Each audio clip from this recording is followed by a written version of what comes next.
Monseñor, usted fue protagonista de un acto que tuvo un gran impacto en el país. El acto que se realizó en la ciudad de La Grita, en el estado Táchira, ante la imagen del Santo Cristo. Una imagen milagrosa que goza de la devoción popular. En ese acto, el presidente pagó la promesa, una promesa que había hecho el Cristo.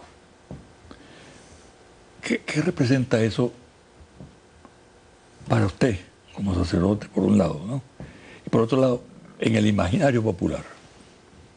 Bueno, ¿Qué lectura puede tener eso? Yo quiero indicar dos cosas. Hay mucha gente que quizás no entendió ni va a entender lo que sucedió allí. Otras personas pues tienen una serie de interrogantes como es normal, pues. Claro. Sin embargo, yo quiero decir una cosa antes de contestarle la pregunta, y es que a mí me llamó mucho la atención que fue el presidente el que tomó la iniciativa. No la tomó ningún otro dirigente político, ni la tomó la iglesia, sino fue él quien solicitó el que quería ir a pagar su promesa. Los sacerdotes de La Grita, hay de 3 parroquias, pues estuvieron muy pendientes, hablaron conmigo y yo me hice presente por una sencilla razón, porque yo soy el obispo de San Cristóbal. Y así como en otras oportunidades me tocó recibir, tanto en Los Teques como aquí en Caracas, a otros presidentes en diversos santuarios, pues me parecía que era necesario recibir al señor presidente. Creo que hay que tener en cuenta dos cosas. Una de ellas es que no somos nadie, ninguno de nosotros es nadie para juzgar sobre la fe, sobre la conducta, sobre la religiosidad de una persona. Y yo creo que más bien es admirable que sea un presidente, cosa que no es la primera vez que sucede en Venezuela, que tome la iniciativa de ir a pagar su promesa. Otros presidentes lo han hecho de otra forma y lo han hecho también en otros santuarios. Pero creo que en este caso el presidente quiso dar un testimonio de lo que él siente, de lo que él cree y de lo que él vive, ¿no? En segundo lugar, para la gente sencilla, la gente de pueblo, la gente de fe, pues aun cuando haya interrogantes, sobre muchas interrogantes que pueda haber, lo consideró como un gesto muy humano. Y yo quisiera insistir en esto como lo decíamos en la primera parte del programa, en esa dimensión humana de la fe. Porque un médico cuando ve a un enfermo generalmente muestra la dureza de su especialidad. Y un sacerdote muchas veces cuando tiene que atender a un enfermo o asuntos muestra con una especie de frialdad. Y yo creo que una de las cosas más importantes que nosotros tenemos de nuestra fe en Jesucristo es que Él es un Dios que se hizo hombre, muy cercano a nosotros. Y una de las cosas que más le reclamaba Jesús a los fariseos era su incomprensión ante el hecho humano de la fe.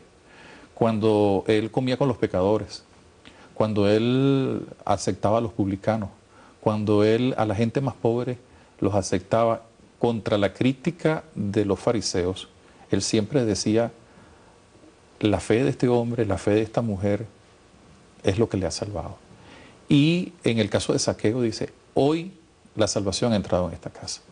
Y yo considero que todo acto religioso, si uno lo hace con fe, con sencillez, con sinceridad, no solamente produce un efecto en lo personal, sino también pues en la comunidad.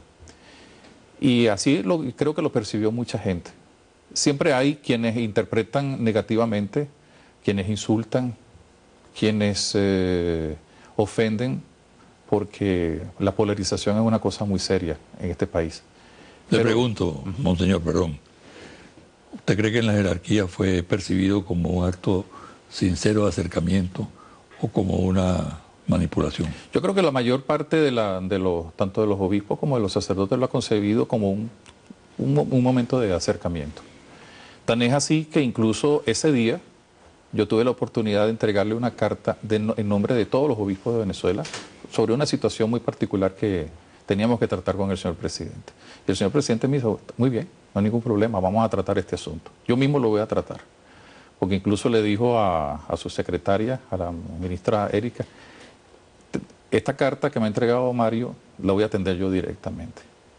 O sea que es necesario, importante, no solamente con el presidente, sino con todo, el manifestar que nosotros somos puentes para encontrar a la gente, para que la gente tenga esperanza, para que la gente pueda resolver muchos de sus problemas. Y el acto de la grita ciertamente fue un acto muy sentido por parte de él y muy sentido por parte de mucha gente. Creo que ha sido un punto a favor de, no solamente, yo no lo llamaría distensión, sino de reencuentro. Es importante, mire, para que pueda haber diálogo, yo quiero insistir, se necesita encuentro. Nosotros podemos hablar por teléfono y a lo mejor no nos encontramos. Podemos estar hablando aquí personalmente y no nos encontramos. Encontrarse no significa hallarse físicamente, sino sintonizar con aquellas cosas que nos une. Y nos une sencillamente la vida. Y dentro de la vida, nuestro servicio. Y dentro del servicio, todo lo que podamos hacer para el bien de los demás y para crecimiento personal. En muchas oportunidades que hemos hablado, Monseñor, hemos tocado el tema de la necesidad, de la urgencia, de la importancia de una iglesia católica de todos, más allá de colores, de ubicaciones transitorias, circunstanciales. Porque hay un sector del país que reclama a su iglesia también. En ese mensaje suyo, tan transparente, uno percibe pues la voluntad de encontrar el interlocutor y de fijar pues una referencia, ¿no? ¿Es posible eso a estas alturas? Sí.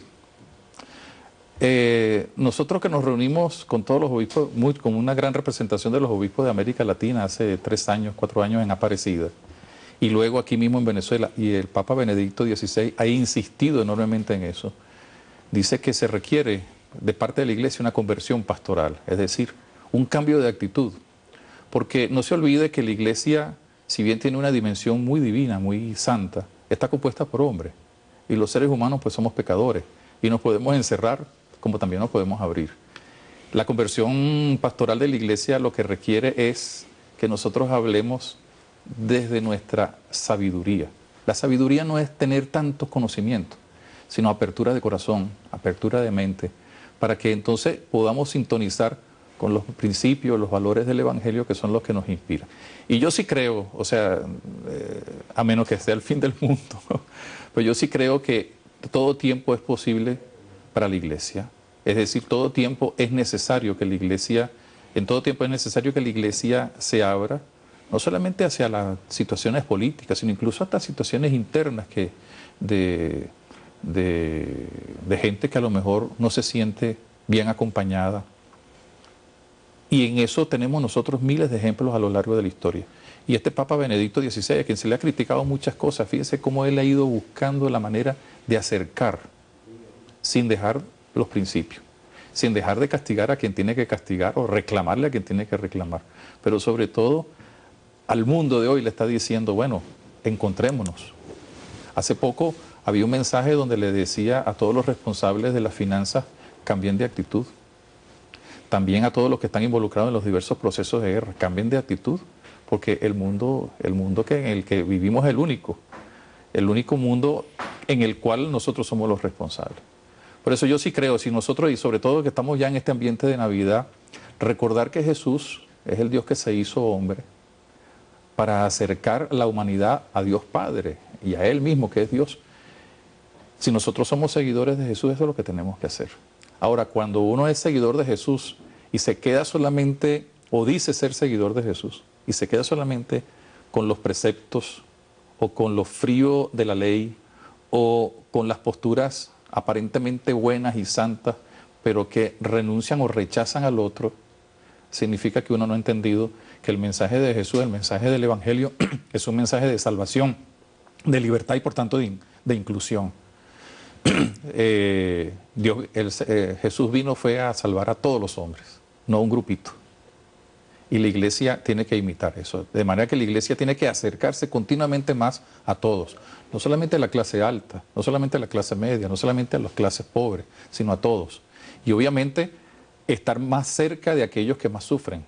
No solamente los pobres, los excluidos, los enfermos, aquellos que se sienten despreciados por tantos sectores de la humanidad. Y este tiempo que ya está tan cercano a la Navidad nos obliga a pensar precisamente que lo que vamos a celebrar no es una fiesta pagana, sino la fiesta del amor de Dios que acerca y que perdona. Muchas gracias, Monseñor. Como estamos en Navidad, yo quisiera hacerle un pequeño regalo de 2 pequeños libros Suyos. de mi pluma, sí. Con las sandalias del peregrino. Ese es un conjunto de anécdotas vividas a lo largo de mi ministerio sacerdotal, sobre todo en San Cristóbal, iluminados por la palabra de Dios. El maestro, los discípulos y el camino. Un poco de lo que hemos hablado. El maestro nos enseña que somos discípulos, seguidores de él, en un camino de paz, de amor y de luz. Lo voy a leer, Monseñor. Lo voy a recomendar. Gracias, Dios le pague.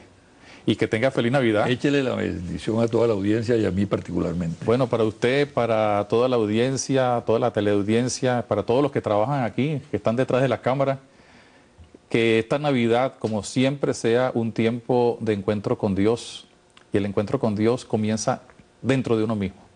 Y que Él, que es el que nos trajo la libertad, nos bendiga. En el nombre del Padre, del Hijo y del Espíritu Santo. Amén. Feliz Navidad para todos, feliz año y agradecido. Que Dios lo guarde y lo bendiga también. Mucha suerte. Amén. Una pausa y al regresar los confidenciales.